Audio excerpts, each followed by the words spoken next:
Hello friends, once again welcome back to own YouTube channel Learning Need. और जैसा कि आपको पता है कि डेली सुबह 10 बजे की आपकी जो क्लास होती है वो होती है लैंग्वेज क्लास। यहाँ पे हम देखते हैं हिंदी, संस्कृत, इंग्लिश एक साथ एक प्रैक्टिस सेट देखते हैं हम 30 प्रश्नों का।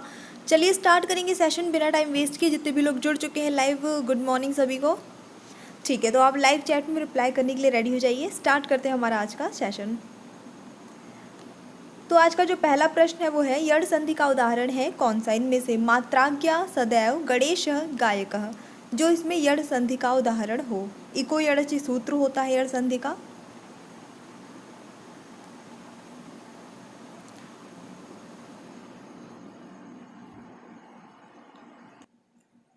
तो यहाँ पे देखिए, जो आपका ऑप्शन नंबर ए है वो बिल्कुल सही हो जाता है। मात्राज्ञा ये यहाँ पे जो है यड़ संधि है। कैसे है? तो यहाँ पे देखिएगा, इसको जब हम विच्छेद करेंगे तो आपका ऐसा बनेगा, मात्र धन आज्ञा, ऐसा बनता है। तो ये आप देख रहे हैं, ये दो मात्राएं मिलकर मात्रा क्या बन गया, यहाँ पे यड़ संधि हो जाती है। ठीक है, इको यड़चि सूत्र से।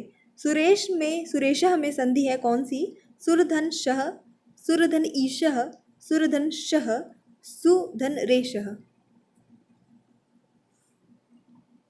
और सही उत्तर होगा यहाँ पे, ये सभी को बिल्कुल सब सही है सबका।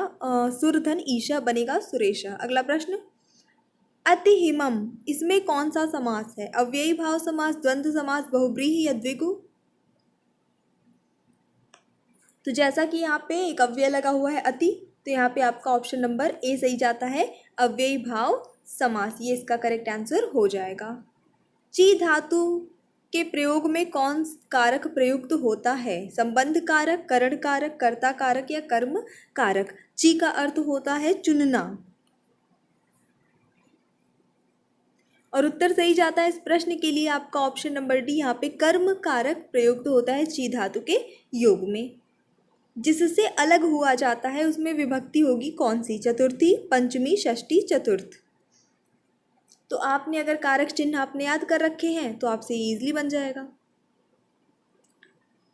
तो देखिए, अपादान से अलग होने के अर्थ में, मतलब अपादान से अलग होने के अर्थ में जिससे अलग हुआ जाता है वहाँ पे अपादान कारक होता है। अपादान कारक जो होता है वो होता है पंचमी विभक्ति का। तो ऑप्शन नंबर बी यहाँ पे बिल्कुल ही सही हो जाता है।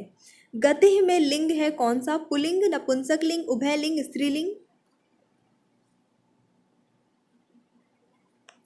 और उत्तर सही जाता है यहाँ पे आपका ऑप्शन नंबर डी, स्त्रीलिंग हो जाता है गति में लिंग।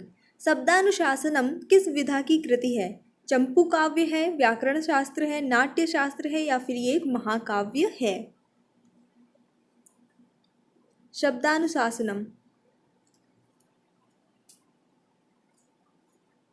चलिए देख लेते हैं यहाँ पे जो सही उत्तर हो जाता है वो क्या हो जाता है इस प्रश्न के लिए। तो ये जो है एक व्याकरण काव्य है। तो करेक्ट आंसर आपका यहाँ पे हो जाएगा ऑप्शन नंबर बी, व्याकरण काव्य। यस यस, जितने भी लोगों ने यही आंसर दिया था उन सभी का सही है। अगला प्रश्न देखेंगे।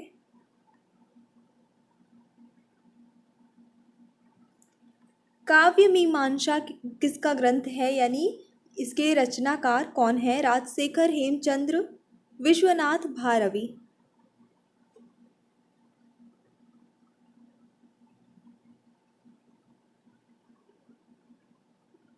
तो चलिए देखेंगे यहाँ पे जो सही उत्तर हो जाता है इस प्रश्न के लिए वो हो जाता है आपका ऑप्शन नंबर ए। काफ़ी फेमस है ये काव्य मीमांसा राजशेखर जी का ग्रंथ है। अगला प्रश्न देखेंगे। सर्वे गुणाः कांचन माश्रयन्ते, ये सूक्ति किस में है? रघुवंश में है, नीति शतकम में है, अभिज्ञान शाकुंतलम में है या फिर पंचतंत्र में है?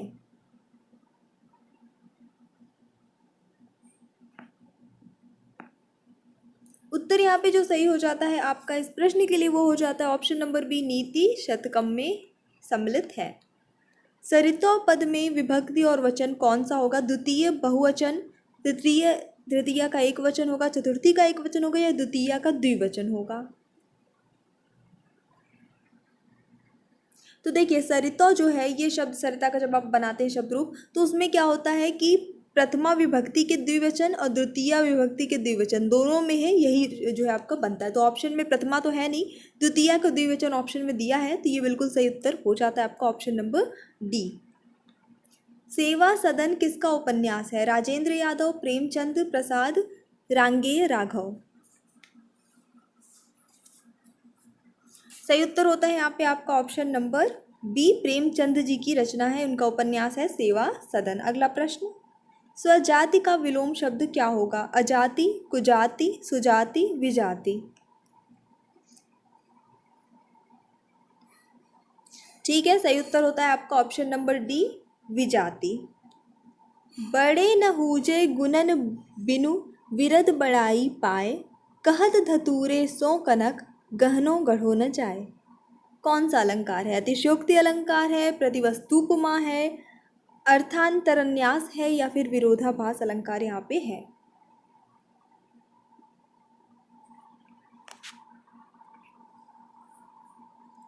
तो सही उत्तर होता है यहाँ पे, एक बार मैंने आपको और इस अलंकार का एग्जाम्पल देकर समझाया था, ऑप्शन नंबर सी सही हो जाता है यहाँ पे। अर्थांतरन्यास अलंकार हो जाता है जहाँ पर किसी विशेष कथन का सामान्य से या फिर सामान्य कथन का विशेष से समर्थन किया जाए, विशेष एग्जाम्पल देकर समर्थन किया जाए, वहाँ पे जो है आपका अर्थांतरन्यास अलंकार होता है।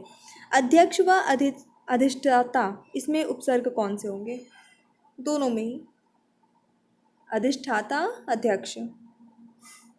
सही उत्तर जाएगा आपका ऑप्शन नंबर ए, दोनों में ही उपसर्ग है। जो देखने में प्रिय लगता हो, इस वाक्यांश के लिए आपको बताना है सबसे सर्वाधिक उपयुक्त विकल्प कौन सा हो जाएगा। एक शब्द में इसे क्या कहेंगे? उत्तर सही होता है आपका ऑप्शन नंबर बी, प्रियदर्शी। इनमें से कुछ क्वेश्चन मुझे ऐसा मतलब सॉल्व कराते वक्त लग रहा है कि एक दो क्वेश्चन पहले के किसी प्रैक्टिस सेट में आ चुके हैं बीच बीच में। निम्नलिखित में से तत्सम शब्द कौन सा है? ये पढ़ के नहीं बताएंगी, ये आपको खुद से करना है। बिल्कुल, तो सही उत्तर होगा प्रतिनिधि जो है वो इस तरह से लिखा जाता है आपका ऑप्शन नंबर। चाहिए वर्तनी दे देता है यहाँ पे कि वर्तनी किसकी शुद्ध है, चाहिए तत्सम, यहाँ पे एक्चुअली वर्तनी ही होना चाहिए था। प्रतिनिधि इसका सही आंसर हो जाएगा। कौन सा शब्द भ्रमर का पर्यायवाची शब्द नहीं है? सलभ, चंचरीक, शिलीमुख, मिलिंद। मैं रिमाइंड करा दूं कि परसों और कल यानी कि 2 दिन जो है मैंने आपको 50-50 प्रश्नों का प्रैक्टिस सेट दिया है।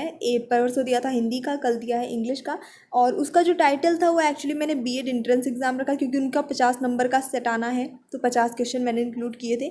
पर वो है तो वही चीज़, ग्रामर ही है जो कि आपके भी काम की है, तो आप उसे एक बार सॉल्व कर सकते हैं बहुत ही कम टाइम में। तो यहाँ पे जो सही उत्तर होता है वो हो जाता है आपका शलभ। अगला प्रश्न, निम्न में से शुद्ध वाक्य चुनिए। सभी लोगों में कपिल अधिक श्रेष्ठ है, सभी लोगों में कपिल श्रेष्ठ है, सभी लोगों में कपिल अत्यंत श्रेष्ठ है, सभी लोगों में कपिल सर्वाधिक श्रेष्ठ है।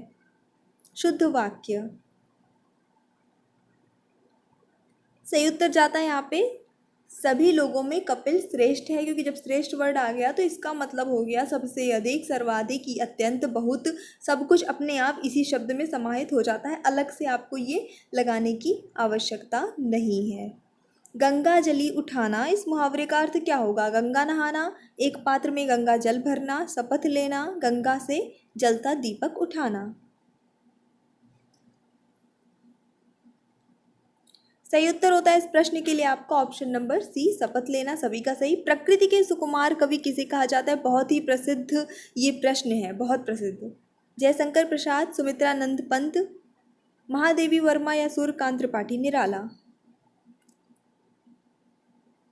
उत्तर जो यहाँ पे सही जाता है आपका वो हो जाता है option number B, Sumitranandan Pant ji को कहा जाता है प्रकृति का सुकुमार कवि, तो ये सही आंसर हो जाता है। आ जाते हैं इंग्लिश में। इंग्लिश में आज के जो सारे क्वेश्चन हैं वो हैं एक्चुअली स्पेलिंग एरर से, यानी कि सारे ही क्वेश्चंस में 4-4 ऑप्शंस रहेंगे। बेसिकली वो एक ही वर्ड हो सकते हैं या अलग अलग वर्ड्स भी हो सकते हैं। उनमें से सही स्पेलिंग कौन सी ये आपको पता करना, और एज अ टीचर ये तो आपको बनना ही बनना चाहिए, तभी तो बच्चे अगर गलत स्पेलिंग लिखेंगे तो आप पकड़ पाएंगे कि स्पेलिंग गलत है और उस पर सर्कल कर पाएंगे, क्योंकि सही गलत स्पेलिंग लिखी है और आपने टिक कर दिया तो मतलब वहीं पर क्वेश्चन मार्क आ जाता है आपकी क्वालिफिकेशन एंड एजुकेशन पर। ठीक है, तो एक टीचर के लिए स्पेलिंग बहुत ज़्यादा मायने रखती है। चलिए स्टार्ट करते हैं सेशन मतलब इंग्लिश वाला। 4 के यहाँ पे वर्ड्स हैं, सारे स्पेलिंग आपको खुद ही से पढ़नी है, मैं पढ़ के बताऊंगी तो स्पेलिंग जो है सही वाली कौन सी होगी ये बन जाएगा।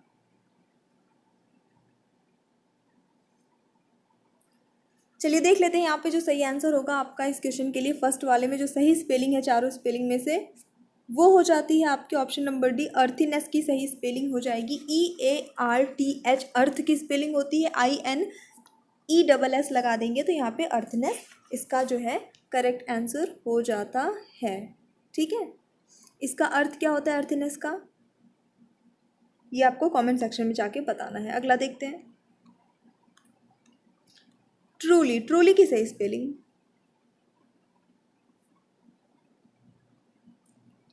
फटाफट से गेस कर लीजिए, आसान है ये वाला।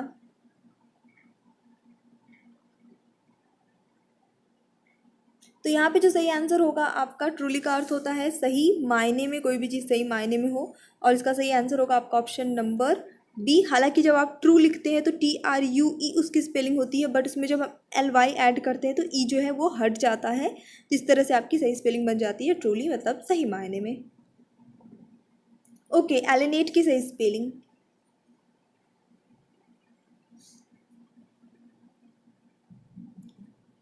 चलिए देख लेते हैं यहाँ पे जो सही स्पेलिंग हो जाएगी एलिनेट की, वो क्या हो जाती है, वो होती है आपके ऑप्शन नंबर डी, ALIENATE सही स्पेलिंग होती है। इसका अर्थ होता है विमुख या अलगाना, हटा देना, डिलीट कर देना, ये इसका सही आंसर हो जाता है।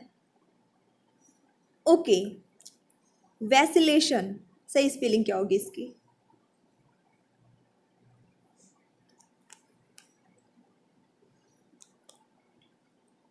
ठीक है, तो आई थिंक आप लोगों ने स्पेलिंग सारी पढ़ ली होंगी।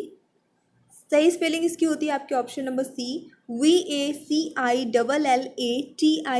इसका अर्थ होता है अस्थिरता, चंचलता, ठीक है, इस तरह का कह सकते हैं, यानी कि जो स्थिर ना हो उसके लिए। सिस्टमैटिकली सही स्पेलिंग क्या होगी, सिस्टम की स्पेलिंग आपको पता है SYSTEM, सिस्टमैटिकली की सही स्पेलिंग क्या होगी,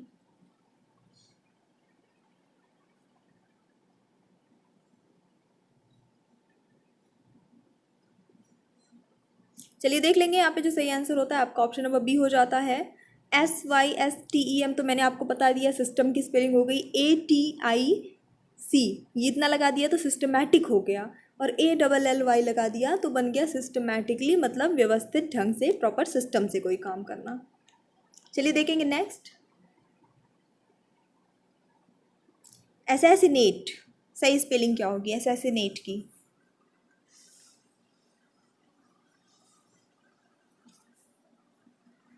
तो देखिए असैसिनेट का अर्थ हो जाता है to murder an important of famous person, मतलब कि किसी भी बहुत ही प्रसिद्ध व्यक्ति का मर्डर करना, ये इसका अर्थ हो जाता है। इसकी जो सही स्पेलिंग हो जाती है आपकी, वो हो जाती है option number C, ASSASSINATE, malleable. सही स्पेलिंग गेस करना है इसमें चारों में से। मैलिएबल का अर्थ होता है कि जिसको हम हिट कर सकते हैं, प्रेस कर सकते हैं, अलग अलग शेप दे सकते हैं, जैसे मेटल होता है वो मैलेबल होता है, उसकी प्रॉपर्टी होती है।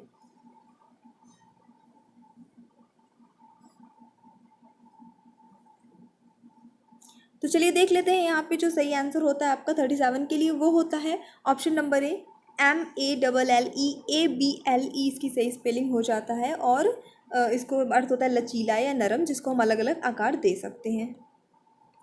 प्लेट्यू, प्लेट्यू की करेक्ट स्पेलिंग क्या होगी,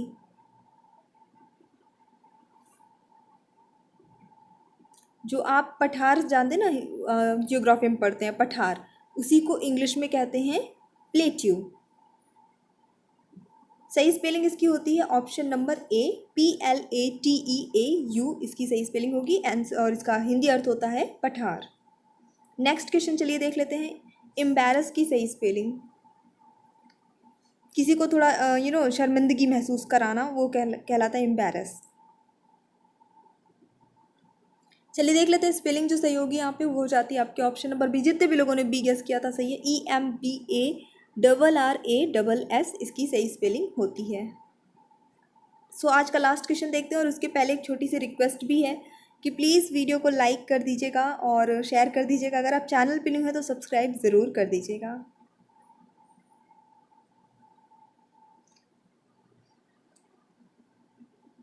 तो देखेंगे यहाँ पे सर्क्यूटस की जो सही स्पेलिंग हो जाती है वो हो जाती है आपकी ऑप्शन नंबर ए, CIRCUITOUS। इसका अर्थ होता है किसी भी बात को बहुत खींचना, मतलब डायरेक्ट ना बताना, गोल गोल उसी में घुमाना। ठीक है, जो चीज़ें लंबी खींची जाएं, डायरेक्ट न बताई जाए, क्या कुल मिला के गोल गोल जिसको हम कहते हैं ना घुमा रहे हो, बस वही चीज़ है। तो ये इसका सही आंसर हो जाता है। सो ये आज का सेशन था। I just hope you like. If you like, don't forget to like, share and subscribe. So thanks for watching, keep studying and bye bye.